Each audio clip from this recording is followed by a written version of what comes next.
ahora en estos momentos, con muchísimo gusto, a dos grandes compañeros periodistas, al periodista independiente y legendario corresponsal de guerra, Jaime Hernández. ¿Cómo estás, Jaime? Bienvenido a Sin Censura. Buongiorno, chamaco. ¿Cómo estás, querido Antonio? Y buen día también a nuestro querido Vicente, que siempre anda ahí así, como que está, no está, está, no está. No, pues Y gracias. también buen día, muy buen día también a nuestro querido Kurt. No, y muchas gracias por lo de chamaco, de verdad. Eso es una sonrisa de oreja a oreja. Efectivamente, también ahí está el buen Kurt Hagbard, gran periodista que se conecta con nosotros desde, como bien dice Paco Cruz, el primer mundo, Oaxaca. ¿Cómo estás, Kurt? Buongiorno, Toño. Ya siguiendo en la línea del italiano, ¿no? Que mucho gusto a mis abuelos. Tomando mi chocolate caliente, ¿no? Que lo que queda de los días de muertos aquí, ¿no? Lo que queda de este gran fin de semana ahí, pues saludando de nuestros fieles difuntos, Toño, y un saludo al gran Jaime. Exactamente, pues aprovechar, fíjense que cuestiones, yo insisto, de que ya es innegable hablar de un cambio climático. Aquí en Kansas City ya debería ser un frío de esos buenos, ¿no? Ahorita estamos a 18 grados centígrados, anoche una brisa muy ricachona, una lluviecilla, una llovizna muy ricachona. Esto pues obviamente se debe a las problemáticas que estamos alcanzando debido al cambio climático. Lo mismo que ocurrió ahí en España y en Valencia, bueno, pues se debe a precisamente la conjunción entre viento frío y viento caliente, ¿no? Provoca este tipo de problemas ambientales terribles, ¿no? Y esto se debe, en definitiva, al cambio climático que pues se niegan algunos políticos, especialmente acá en Estados Unidos, a aceptar, ¿no? Lo niegan a pesar de que las evidencias están allá afuera, ya ni siquiera es una cosa de los expedientes secretos X, ya es una realidad. Pero bueno, ¿qué les parece que vamos a los temas, queridos compañeros? ¿Qué les parece que platicamos de cómo es que, pues efectivamente, el ministro Alcántara Carrancá aceptó que efectivamente este ministro golpista que está intentando tirar la elección de magistrados, de jueces, no de ministros, que tiene el proyecto, aceptó que efectivamente, bueno, pues se reunieron en su casa ahí en Las Lomas, que por cierto, descubrimos heredó de su papá, ¿no? Esto fue después de una investigación con todo el rigor periodístico realizada por el periodista Ricardo Sevilla. Sabemos que esa casona que tiene, esa mansión que tiene ahí en Las Lomas de Chapultepec, pues se le heredó a su papi, ¿no? Y que esta reunión ilegal que sostuvo la ministra presidenta de la Suprema Corte de Justicia de la Nación, Norma Piña, con el dirigente del Partido Revolucionario Institucional, Alito Moreno, reunión ilegal, tuvo lugar efectivamente, pero que él no asistió, que nomás les prestó la casa, ¿no? Dijo, váyanse allá a mi casa, no hay ningún problema, como si de alguna otra forma tuviera algo que salvarse al respecto. Hoy la doctora Claudia Sheinbaum pues dice que no se puede negociar lo que decidió el pueblo luego de que este ministro golpista haga un llamado a que se reúnan, ¿no? La Suprema Corte con la doctora Sheinbaum, ¿no? Algo increíble. La doctora dice que, bueno, no se puede negociar esto que ya decidió el pueblo, esto que ya es constitución, que ya ni siquiera es reforma, es parte de la constitución, e insiste en que, pues, el pueblo de México ya tomó una decisión. ¿Qué opinas de esto, Jaime? Comenzamos contigo. Pues esto refleja muy bien la cultura de negociarlo todo. Negociar todo por debajo de la mesa. Esa es la cultura de esta juristocracia, ¿eh? Estos integrantes de la Suprema Corte que están acostumbrados a la negociación, sin importar leyes, sin importar plazos vencidos, sin importar el marco constitucional. Es la cultura. Y ahora que este señor Carranca quiere, fíjate nada más el despropósito, quiere que la presidenta se avenga a una negociación.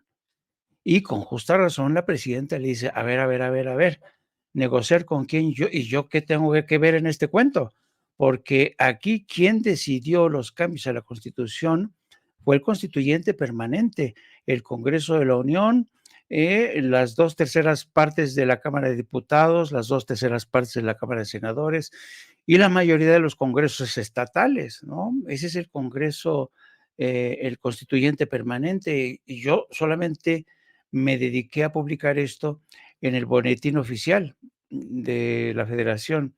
Así es que yo creo que el mensaje de Claudia Sheinbaum el día de hoy, de la presidenta, fue muy claro.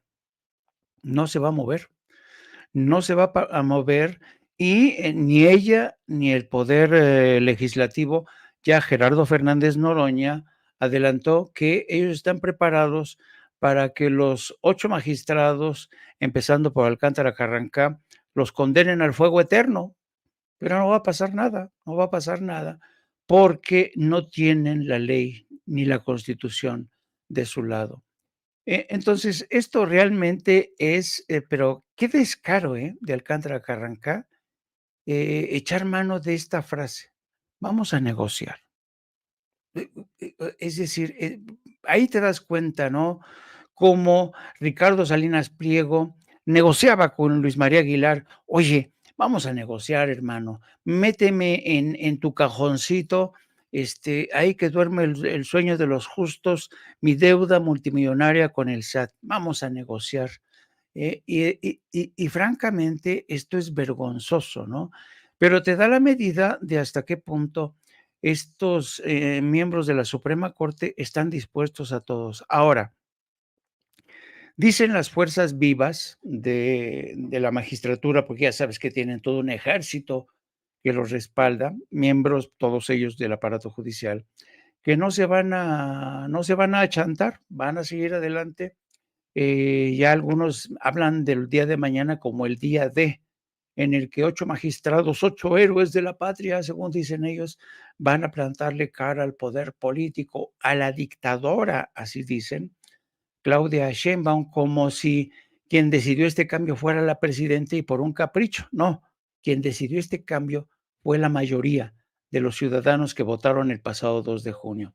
Entonces, mañana va a pasar esto. Yo estoy casi seguro que van a declarar parcialmente invalidada estas reformas que ya son constitución. Y entonces, pues va a pasarlo. Pero yo no sé si ustedes se percataron la serenidad de Claudia Sheinbaum. Si nosotros ya tenemos 2 opciones, la opción A y la opción B, en caso de que digan que se va a rechazar o en caso de que se va a aceptar. Nosotros les concedemos el beneficio de la duda, pero, pues, vamos a esperarnos. Y yo creo que hizo muy bien en no especular, porque ahí estaba presente un reportero que insistía, insistía, y yo digo: "Bueno, este muchacho, ¿dónde fue a estudiar periodismo?", ¿no? Una de las reglas del periodismo es no lanzar preguntas especulativas, ¿no? Pero, ¿qué va a pasar? Pero, ¿usted qué va a hacer? Pues, espérate, espérate, muchacho, ¿no?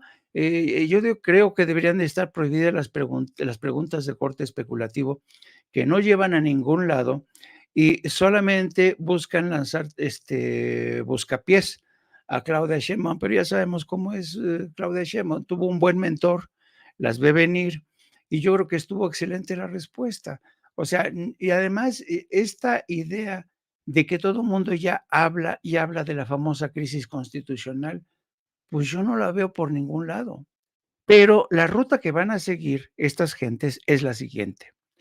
Mañana, cuando voten en contra, para invalidar, ya vemos cómo responde el gobierno, pero la ruta que ya han marcado y que ahora sí que nos vienen casi, casi telegrafeando desde hace varias semanas son: uno, recurrir a la Corte Interamericana de Derechos Humanos, ¿no? Que para que vean cómo es posible que en México se viola la ley. Y dos, insistir con este poderoso grupo de lobbies que tienen en Washington para ver de qué manera inciden en la negociación o en la revisión, mejor dicho, creo que es en el 2026, del tratado comercial con Estados Unidos y Canadá.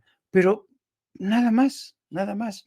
Así es que, como dijo desde un primer momento Claudia Sheinbaum: "Calma, calma, serenos, morenos, que esto difícilmente va a estallar en una guerra civil tal y como se lo están vendiendo estos magistrados de la jurisprudencia, ¿cómo es? De la bueno, es que estos son unos aristócratas de la jurisprudencia y quieren seguir siendo tratados como tales, pero no, se les acabó el 20, queridos amigos. Sí, no, una necedad impresionante del representante del Universal, Salvador Corona. Fíjate, Jaime, Kurt y querido público consentidor, siempre he pensado que, no siempre he pensado, estoy convencido de que la peor enemiga del periodismo es la especulación. Y bueno, si bien es cierto que como periodistas tenemos que ser muy insistentes y buscar la nota, buscar la información a como dé lugar, pues también no se puede ser un neurótico, ¿no? No se puede no ver lo obvio. Si ya te dijeron una vez que van a esperar, pues no vale la pena andar ahí especulando. Pero ¿qué pasa si no sé qué? ¿Y por qué? Insistiendo hasta el cansancio de este pobre muchachón. O no sé si sea muchachón, ¿no? Pero pues ahí lo vimos enfrentándose a lo peor de lo peor en cuanto a su propio trabajo, entre comillas. ¿Tú qué opinas, Kurt? Tenemos pues efectivamente a una Suprema Corte en su mayoría lista para dar un golpe técnico, la verdad, ¿no? Esa es la verdad. Uno puede pensar que a lo mejor verán bien por el bien de la nación y por su propio bien en cuanto a cómo pasarán a la historia, pero pues esto es parte del aparato de las élites, ¿no? Buscando minar o acabar con esa reforma judicial. Mañana tenemos a los medios de comunicación, pero al todo, ¿no? Tratando de defenderlos. No es solamente el caso de Salvador Corona del Universal.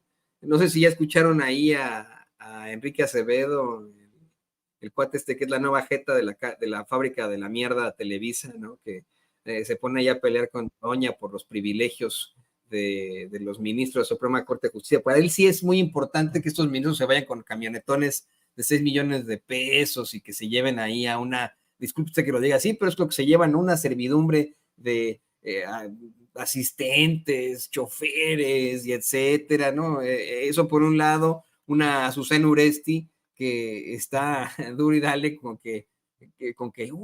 sí, por favor, detengan a la presidenta, quítenle su puesto, ¿no? Procesenla, como se lo advertía el, pues, el artífice de todos estos bloqueos y amparos precisamente a las obras de infraestructura de la Cuarta Transformación, José Ramón Cosío, exministro, y ahora pues palero ahí de Claudio X González. ¿Qué opinas de esto, Craig? Bueno, Toño, tú acabas de decirlo. Lo que están intentando fraguar es un golpe técnico. Y como puse hoy en la mañana en mi Twitter, con el golpismo no se negocia. No se negocia con el golpismo. Esto es de plano, ¿eh? No, ni una coma, ni un minuto, ni un milímetro, ¿no? Si cedes así al golpismo, van a agarrar más y agarrar más y agarrar más. Y lo que la Suprema Corte está intentando hacer es ponerse no solamente arriba de la ley, sino arriba de la propia Constitución. Declarar anticonstitucional o no constitucional una reforma constitucional. No se puede ceder un milímetro a eso, ¿no? Al golpismo se le derrota y se le consigna al basurero de la historia y punto. Y punto. Y me parece, pues, las voces de la derecha siempre, pues, ridículas, histriónicas, ¿no? Como siempre.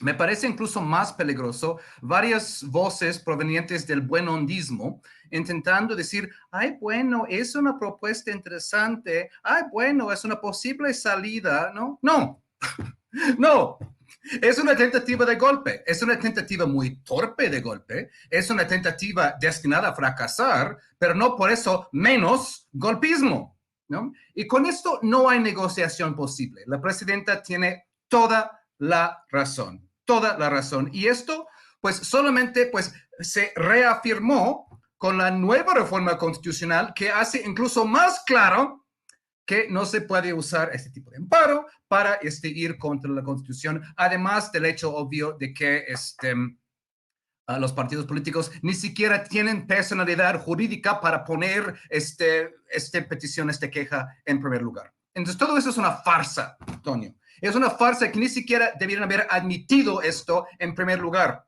¿no? Pero hemos llegado hasta acá precisamente porque quieren llamar la atención, como siempre, a los gringos. A veces los gringos pues entran en el quite, ¿no? Por eso pues Ernesto Zedillo publicó su op-ed en Washington Post. Por eso justo hoy el New York Times sale con media página el New York Times acerca de Alcántara Carrancá, ¿no? Oh, qué interesante que el New York Times, ¿no? Como siempre, promoviendo el genocidio en Gaza y el golpismo en América Latina, como siempre, ¿no? Y eso es lo que están intentando hacer, ¿no? Porque saben que el público mexicano, pues, no cree esas cosas, pero están intentando, pues, hacer ruido para consumo internacional. Y no es coincidencia, Toño, no es coincidencia que este Instituto para el Fortalecimiento del Estado de Derecho, el ONG de José Ramón Cosío, que ahí pues estuvo en Radio Fórmula con Azucena diciendo, pues podemos arrestar a la presidenta, podemos arrestar a los congresistas, a todos, podemos estar en rebelión. Y Azucena como, sí, y no hay que desaforar. No, ni siquiera el desafuero es necesario. Qué curioso que este ONG de Cosío, ¿quién lo respalda? ¿Quiénes lo respaldan? USA, gobierno de Estados Unidos. Nada más hay que ver, ¿no? ¿Quiénes respaldan cuáles organizaciones? Está en su sitio web. No es ningún secreto. Ahí está. Ahí está. Y me gustaría que más, ¿no? Yo entiendo que, pues, tienen sus límites, ¿no? Pero más personas de la prensa corporativa hiciera ese tipo de vínculos antes de hacer preguntas que terminan siendo ingenuas si no estás reportando sobre cuáles son los vínculos y quiénes están financiando cuáles organizaciones, ¿no? Como si Cosío fuera una voz objetiva y imparcial al respecto. No lo es. Obviamente no lo es, ¿no? Pero lo ponen ahí como un experto, ministro en retiro, como si fuera una voz así que él no tiene ningún interés en el asunto, por favor, ¿no? Por favor. Y para concluir, Toño, del lado de Estados Unidos, no sé si ya estabas en Estados Unidos en ese momento, hemos pasado por algo ya muy parecido. Y fue el caso de Bush v. Gore en el año 2000, cuando la Suprema Corte de Estados Unidos intervino en el recuento de votos en el estado de Florida, ¿no? Que fue una diferencia oficialmente de 37 votos, es decir, 37 votos decidieron la elección de Estados Unidos en 2000. La Constitución da a cada estado en Estados Unidos pues el control de sus propias elecciones. Entonces, la Suprema Corte no tenía ningún sustento legal para intervenir en el recuento de votos en Florida. Entonces, ¿qué dijeron? En este caso, extraordinario, en este caso, especial, en este caso que no establece jurisprudencia, porque sabemos que no hay jurisprudencia que lo sostenga, vamos a intervenir a parar el recuento y así instalaron a George W. Bush como presidente de los Estados Unidos en 2000, otro golpe técnico, ¿no? Con 5 ministros de la Suprema Corte de Estados Unidos, varios de los cuales habían sido nombrados por el papi de Bush, Bush padre, ¿no? Incluso en su mismo fallo dijeron, esto no establece jurisprudencia, es solo para este caso. Y si leen el proyecto de Carrancá, dice lo mismo. Usa la palabra especial, extraordinaria, extraordinariedad, es decir, dice que no hay jurisprudencia que lo sostenga y esto es un caso especial. Siempre dicen eso. Siempre dicen eso cuando quieren intervenir y saben que no tienen nada que lo respalde. Es un caso especial, es un caso extraordinario, pero solamente para esta vez, no en otras veces. La faramaya se viene abajo solo, Toño. Sí, se está exhibiendo esa faramaya una y otra vez. Yo estoy completamente de acuerdo contigo, Kurt. Ese golpismo tiene que ser consignado simple y sencillamente al basurero de la historia y derrotado. Déjame venir a la conversación a nuestro queridísimo Vicente Serrano. Ya restablecimos la comunicación con él. Vicente, te vemos y te escuchamos. Como veía y escuchaba ayer a Kurt Harbert en Canal 11, me dio mucho gusto ver la mesa de análisis y que se tome en cuenta una voz amiga como la de Kurt. Mi querido Jaime, también te mando un abrazo. ¿Coincidencia que se discuta este tema en la Suprema Corte de Justicia de la Nación en México el día en que hay elecciones en Estados Unidos? Yo soy muy mal pensado, querido Jaime. Creo que todo va junto con pegado y como lo ha dicho Kurt, habría que sacar pues el hilito del dinero o el hilito de los intereses para desmenuzarle a la audiencia por qué las cosas suceden como suceden. Pero no es, creo yo, mera coincidencia, pues lo dije con sarcasmo, preguntaba con sarcasmo, no me parece coincidencia que sea día de elecciones en Estados Unidos y día de discusión en la Suprema Corte de Justicia de la Nación en México, cuando los grandes medios de Estados Unidos están tan preocupados por nuestra democracia, querido Jaime. Sí, fíjate que es interesante. Y cuando tendría que ser al revés, ¿no? Y yo creo que hoy más que nunca la democracia de Estados Unidos, me voy a atrever a poner entrecomillado democracia en Estados Unidos, está realmente amenazada, ¿eh? Yo creo que nunca como hoy hemos visto realmente cómo Estados Unidos está ante una amenaza existencial, porque no estoy sugiriendo aquí que Kamala Harris sea una blanca paloma. Ella respaldó todas las acciones de Joe Biden, sobre todo en Oriente Medio. Ella respaldó todos los equívocos de la política exterior de Joe Biden. Por ejemplo, este respaldo incondicional a Ucrania. Y ha estado respaldando a Israel en esta locura que es el genocidio y además estar coqueteando con la posibilidad de una tercera guerra mundial cuando apuntan hacia Irán. Yo creo que nunca como hoy Estados Unidos está en una disyuntiva tan tremenda y me llama poderosamente la atención que esa que es una amenaza mayor, esa que es realmente una decisión que va a afectar no solamente a México, a todo el mundo, se haya hecho un poco de lado, ¿no? Para concentrar la atención en la batalla que tiene su día de mañana en la Suprema Corte de Justicia de la Nación. Kurt hacía muy bien estableciendo esta analogía o este análisis comparativo con lo que ha ocurrido en Estados Unidos, cómo se han tomado decisiones en la Suprema Corte más que cuestionables, no solamente a la que se referían las elecciones, la disputa entre Gore y Bush, en la que finalmente intervino la Suprema Corte de forma oficiosa para darle la victoria a Bush hijo, sino que además a mí se me hace increíble que la Suprema Corte de aquí haya, y yo creo que todo este debate ha sacado al descubierto y ha hecho aún más evidente estos circuitos de respaldo. ¿A qué me refiero? Me refiero a la organización que tiene y que a la que hacía alusión nuestro querido Kurt, y respaldada por USAID, pero también periodistas y comentócratas como Carmen Aristegui, que ya sabemos Carmen Aristegui por dónde respira, conocemos su historia, cómo fue encumbrada poco a poco, cómo se le fue colocando en esta posición estratégica a través de la concesión de premios que fueron cabildeados en Estados Unidos, cómo se le dio un programa en la cadena CNN y cómo poco a poco Carmen Aristegui pasó de ser una periodista independiente a una periodista de orden corporativo, publicando en la sección de opinión de Reforma y ahora hablando básicamente de forma desembosada en contra de esta reforma del aparato de justicia, escandalizándose.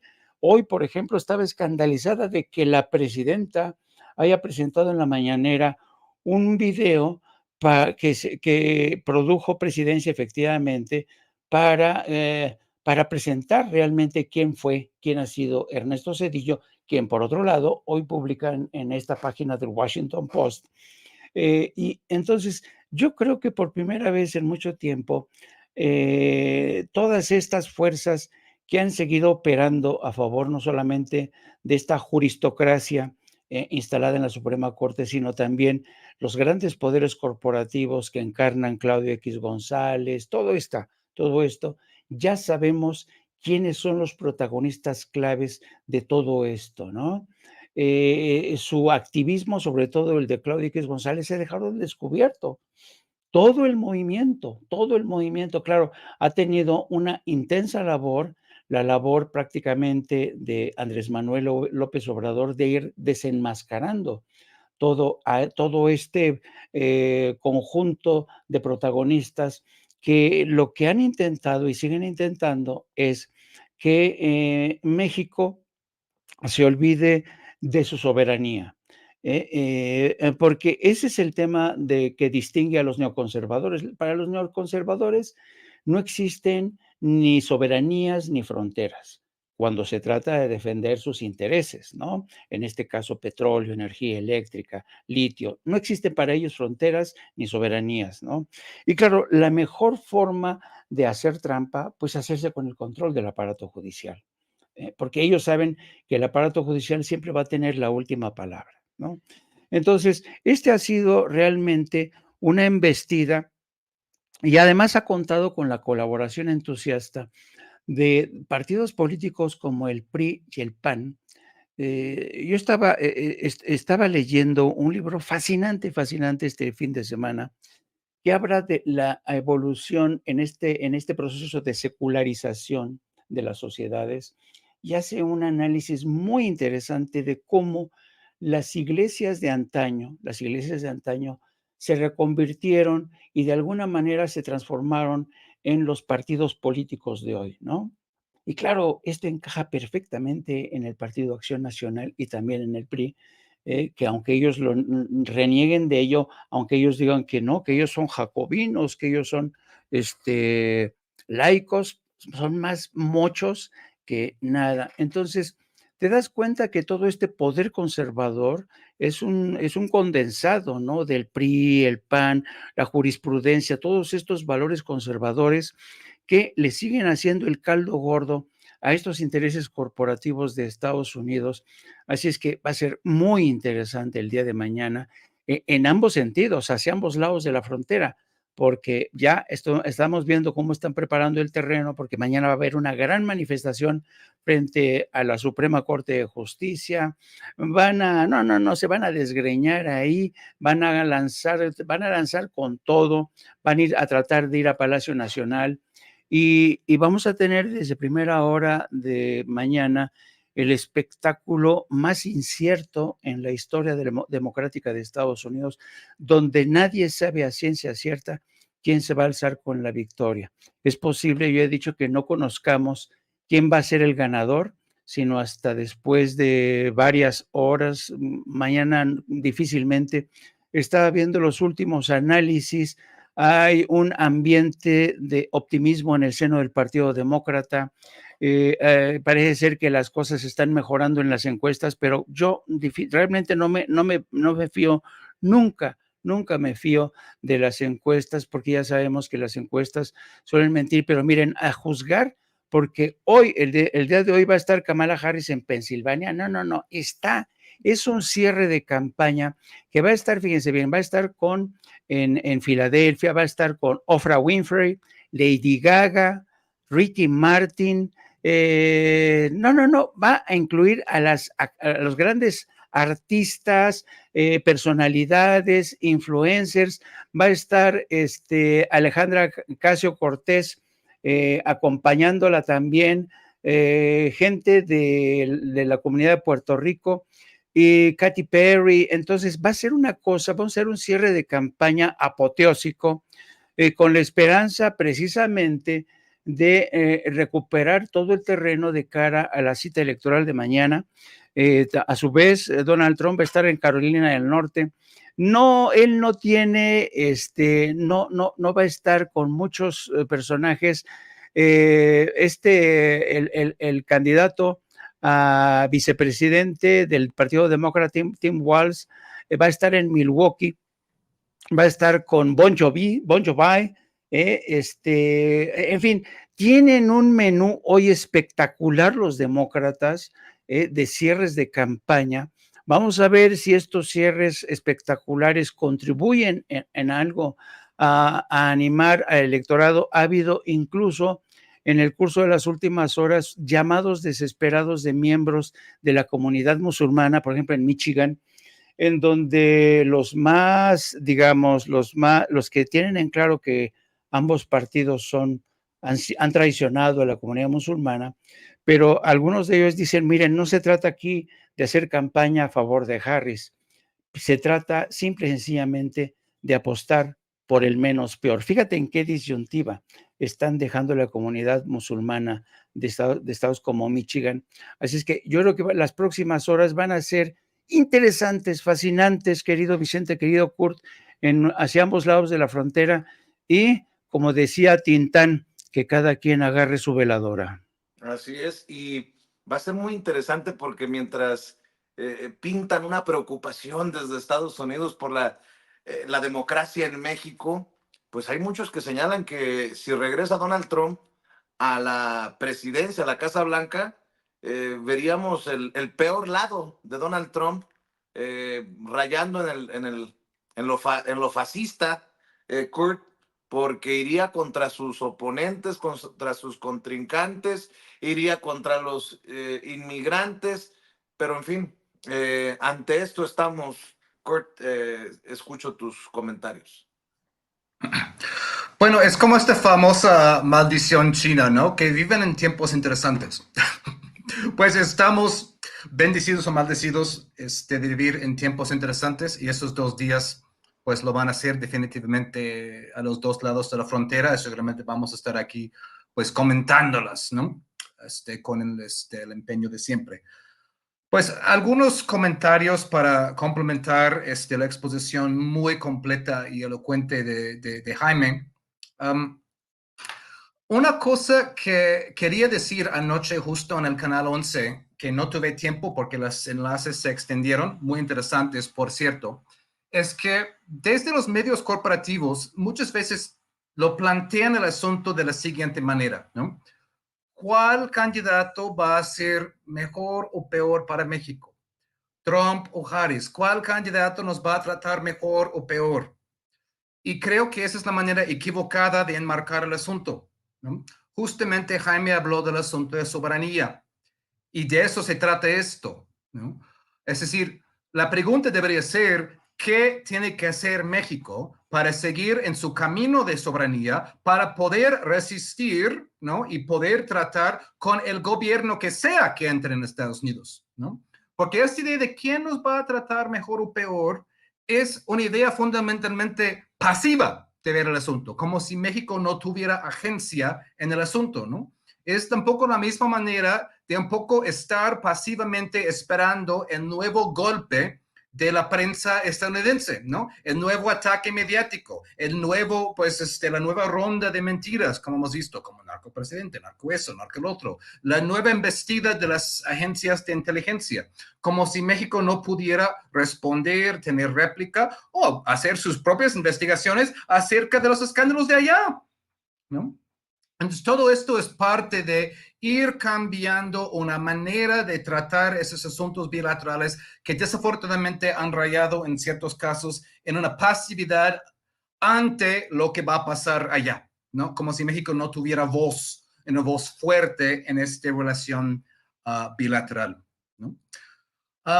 Otra cosa que me parece importante con respecto a lo de mañana es que yo estoy de acuerdo contigo, Vicente. No hay coincidencia en la política y no hay coincidencia que van a estar intentando realizar su golpe técnico el mismo día de la elección, ¿no? Obviamente con los vínculos con Estados Unidos a través de ONGs que ya hemos comentado. Esto me parece muy claro. En cuanto al resultado en sí, ¿no? Siendo estadounidense de origen, híjole, es deprimente. Es deprimente que un país de 320 millones, esos son los 2 candidatos que el sistema se arroja, ¿no? Y esto hay que recordarlo, porque no es una democracia real, no es una democracia popular, es un bipartidismo, ¿no? Que excluye a otras opciones que entran ahí a desafiarlos, ¿no? Y esos 2 partidos son financiados por multimillonarios. Así es el asunto. Si no recaudas millones de millones, hasta miles de millones, pues no compites. No compites ni siquiera por presidencia y menos para el Senado o la Cámara o lo que sea. Y si te desvías un milímetro de la política exterior de Estados Unidos, ahí vienen organizaciones como AIPAC ahí para gastar millones para financiar un contrincante en tu pre-campaña y borrarte del mapa, ¿no? De los pocos demócratas en este ciclo que fueron críticos del actuar de Israel en Gaza, pues mágicamente aparecieron contrincantes en las pre-campañas muy bien financiadas y varios de ellos perdieron antes siquiera de llegar a la elección general contra los republicanos. Financiaron precandidatos con millones de dólares y se los borraron del mapa, ¿no? Entonces, no se puede tomar en cuenta, en consideración el sistema de Estados Unidos sin tomar en cuenta que es un sistema de elecciones privatizados que depende de raudales de dinero, de spots de 30 segundos de ataque puro, ataque. Si vives en Estados Unidos en esos meses, y Toño no me va a dejar mentir, te vuelves loco. Te vuelves loco porque en la radio, en la televisión, lo único que escuchas es un ataque tras otro, un spot tras otro.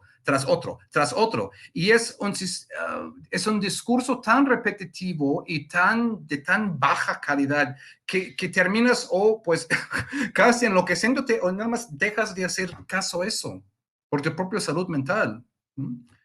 Y es muy triste que hemos llegado a esto.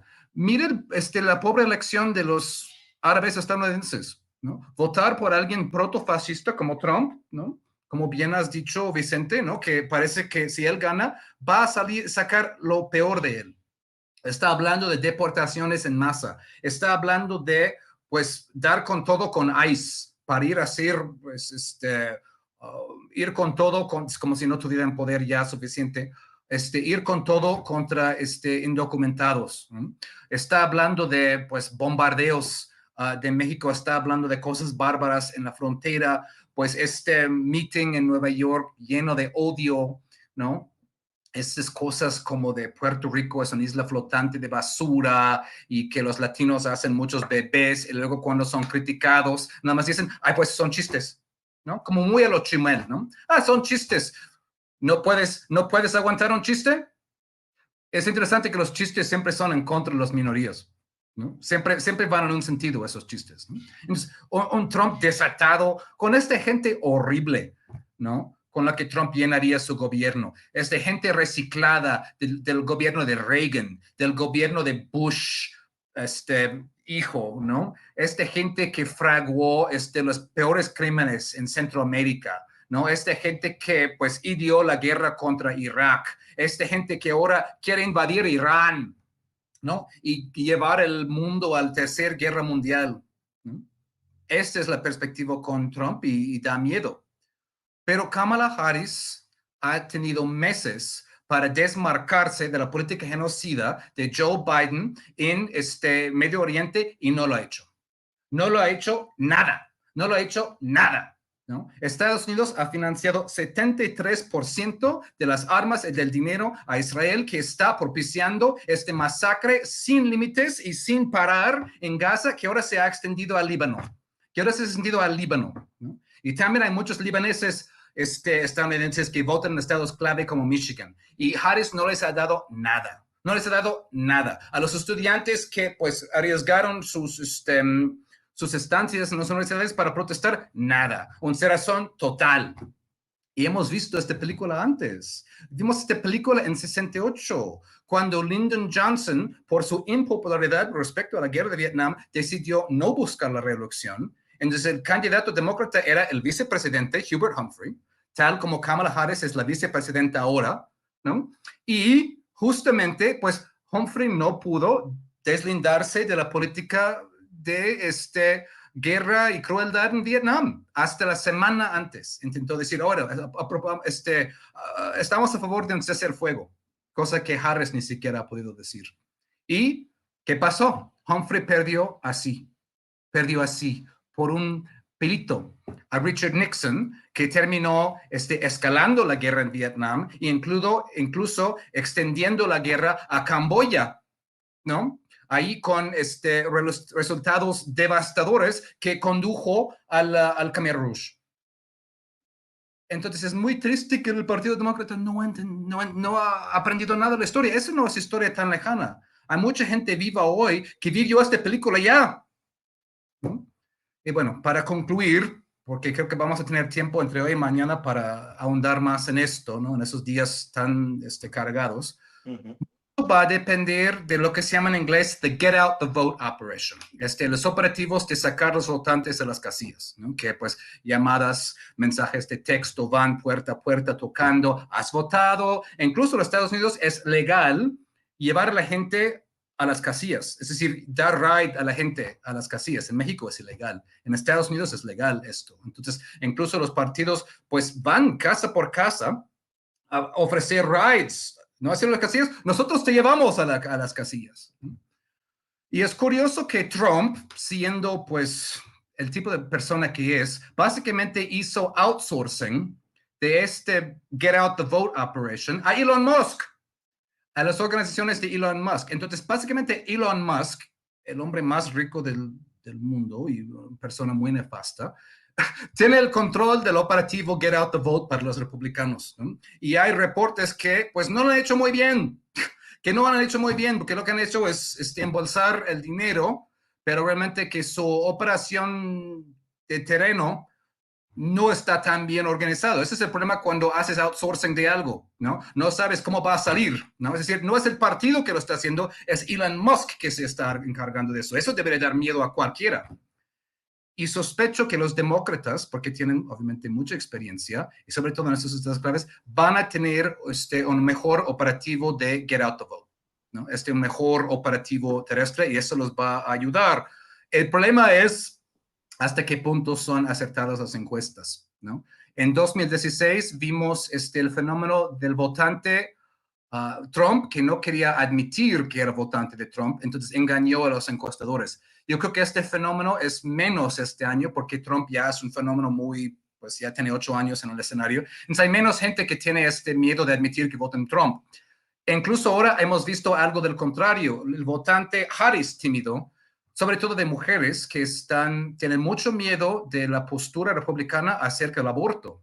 En estados republicanos, en Estados Unidos, el aborto ha sido criminalizado hasta tal punto que aunque seas menor de edad o aunque hayas sido violada, no puedes abortar. Aunque tu salud está en riesgo, no puedes abortar. Es decir, este grado de fundamentalismo. Tienes que ir a otro estado, un estado donde el aborto es legal para poder, incluso si tu vida está en riesgo, incluso si tienes 10 años.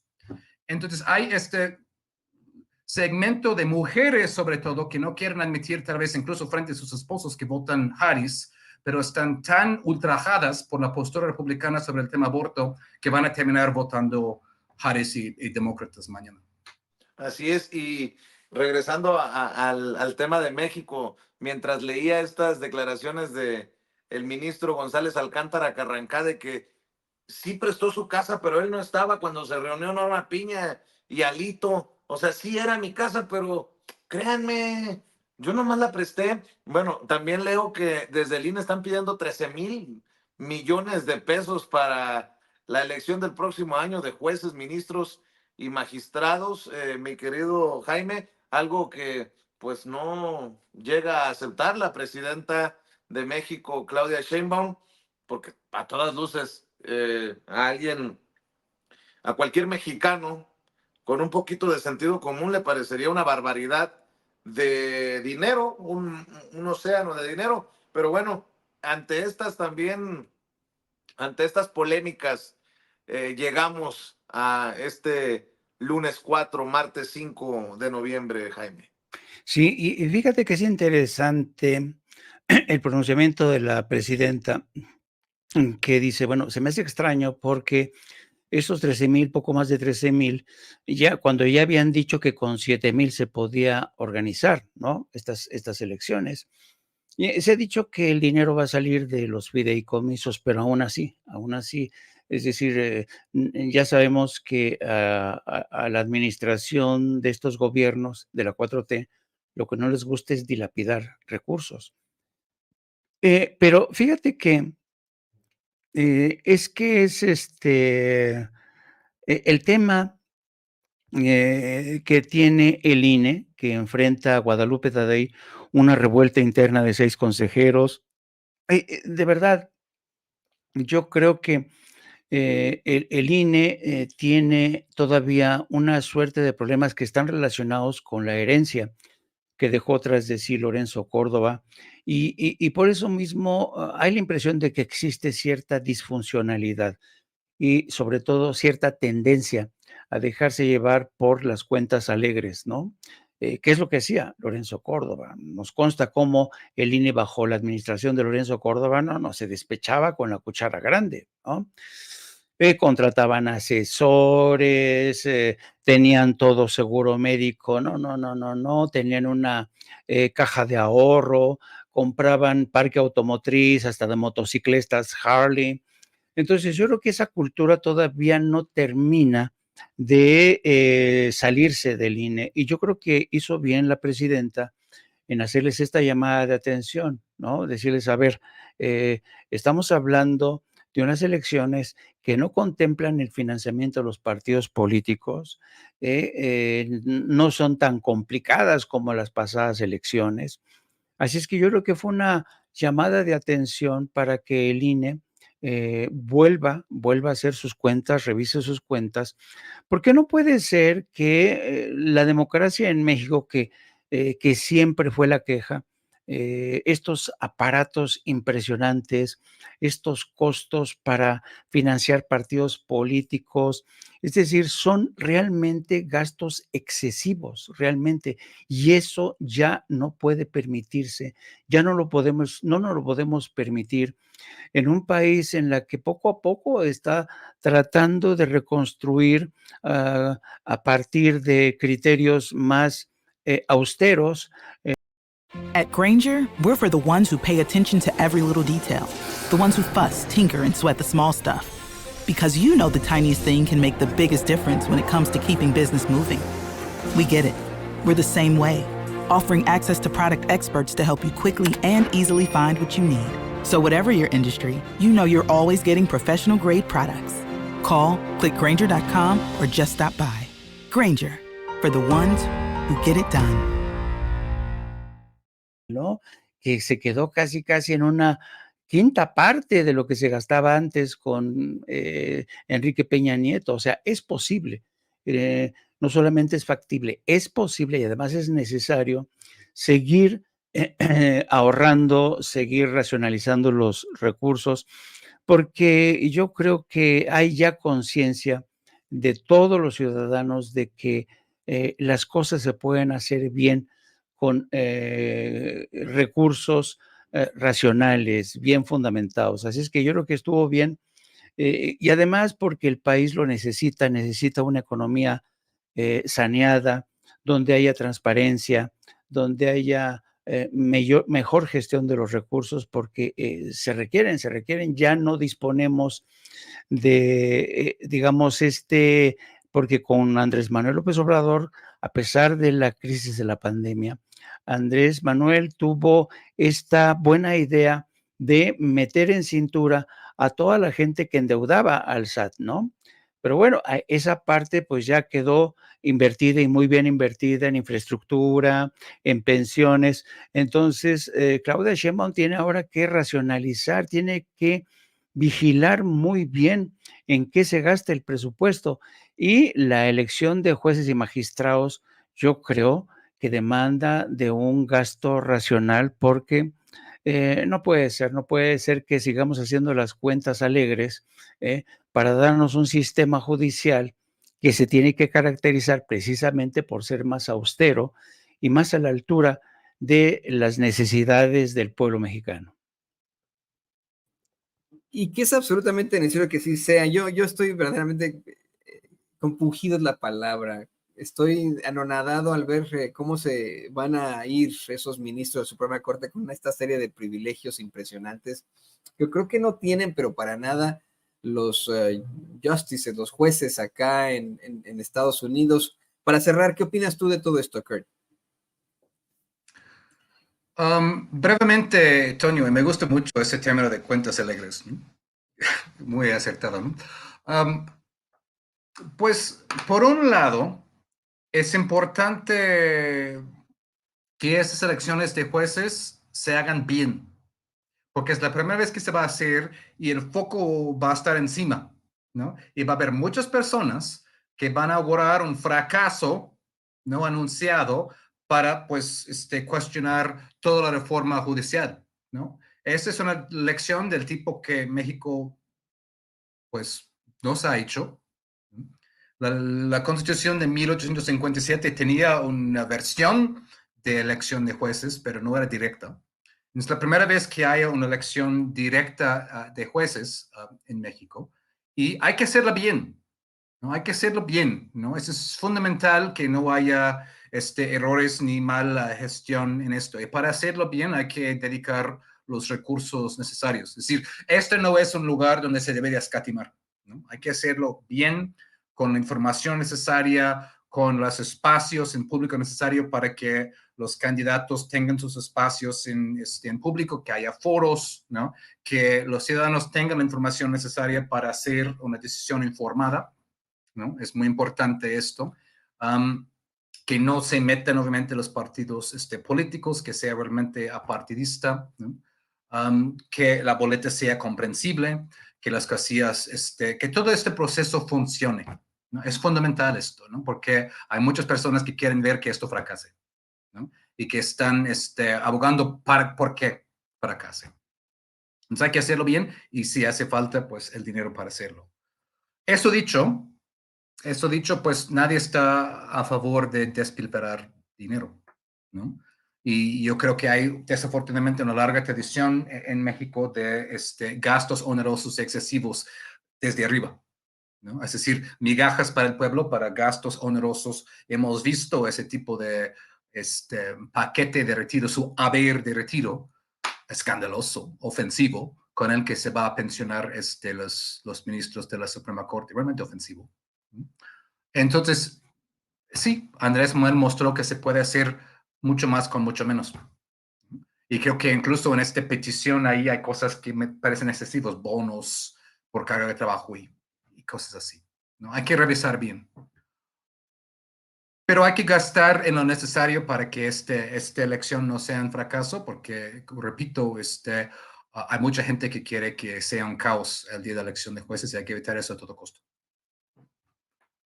Pues sí, hay tanto que revisar en esta elección, hay de verdad tantos, según no en la elección, sino en cuanto a todo lo que está ocurriendo alrededor del Poder Judicial, aunque yo sigo en la idea de que pasarán un par de meses y nos estaremos riendo de esto. Bueno, no un par de meses, el próximo año cuando estemos eligiendo a nuestros jueces, magistrados y ministros, estaremos diciendo, lo conseguimos, ni modo, para el Poder Judicial. Y queridos compañeros, nombre Vicente Serrano, que una vez más tuvimos ahí un problema con la comunicación. Ya ven que la tecnología no tiene palabra de honor. Quiero agradecerles por esta mesa tan interesante como siempre, que siempre da para mucho, mucho aquí en Sin Censura. Les ruego por favor que nos compartan sus redes sociales. Estamos contigo, Kurt. Kurt Hackberg, por favor, compártenos tus redes sociales. Gracias, Tonio. Un abrazo a ti, Jaime. Pues soy Kurt Hackberg, ahí está mi cuenta en la pantalla. Ahí estoy en Twitter. Tengo un nuevo artículo justo hoy en la revista Jacobin sobre la reforma judicial. Ahí está en Twitter. Está en inglés, pero luego normalmente los traduce Jacobin América Latina. También tenemos nuestro podcast, Soberanía, The Mexican Politics Podcast. Es un podcast que desmenuza la política mexicana en inglés, ¿no? Y eso está en YouTube, en Spotify y Apple Podcast. Y vamos a estar haciendo un especial mañana, un live, para hablar justo de eso, ¿no? De esta tentativa de golpe técnico de la Suprema Corte, además de las elecciones de Estados Unidos, para que estén pendientes. Ahí vamos a estar haciendo un live mañana para dar toda la información para los amigos angloparlantes, ¿no? Que sean de la comunidad de Estados Unidos o Gran Bretaña o lo que sea, o también de la comunidad mexicana de segunda o tercera generación que tal vez prefiera recibir su información en inglés, pues es esta opción que ofrecemos. Soberanía, ahí YouTube, Spotify, Apple Podcast. Nos vemos ahí mañana. Sí, tiene usted al buen Kurt Hackberg, periodista, Jaime, también, por favor, compártenos tus redes sociales. Pues sí, queridos amigos, ya saben, nosotros ya dentro de poco más de hora y media vamos a estar al aire con Apto para Cínicos, en las que vamos a hablar de este día D que se va a vivir mañana en la Suprema Corte. Las legiones de apoyo a Norma Peña van a estar ahí, pues respaldando, protestando contra la dictadora Claudia Sheinbaum, y vamos a ver la respuesta del Poder Legislativo y de la propia presidencia. Mañana va a ser una jornada muy interesante. También vamos a abordar el tema de las elecciones en Estados Unidos, que yo creo que es mucho lo que se juega mañana Estados Unidos y por ende el mundo, no solamente México. De esas elecciones dependen tantas cosas, tantas cosas. Yo creo que vamos a entrar en un terreno nuevo, en un terreno nuevo.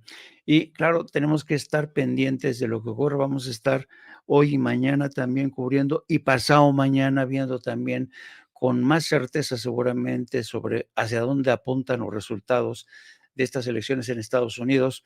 También me pueden seguir a través de nuestras redes sociales en @JaimeJourno. Y como siempre, un enorme placer coincidir con mi querido Kurt, que me da muchísimo gusto que Kurt no solamente haya conseguido incursionar en México con su buen periodismo, sino que tenga mayor presencia y esté haciendo una labor que ya tendrían que hacer otros medios mexicanos. Me refiero al podcast, por ejemplo, me refiero a ese tipo de ejercicios periodísticos. Me da mucho gusto que lo está haciendo Kurt con esta doble sensibilidad, esta sensibilidad que es hacia ambos lados de la frontera. Y querido Toño, querido Vicente, les mando un abrazo como siempre. Un abrazo también con mucho gusto al periodista Jaime Hernández, legendario corresponsal de guerra. Muchas gracias, amigos. Muchas gracias por este enlace tan interesante.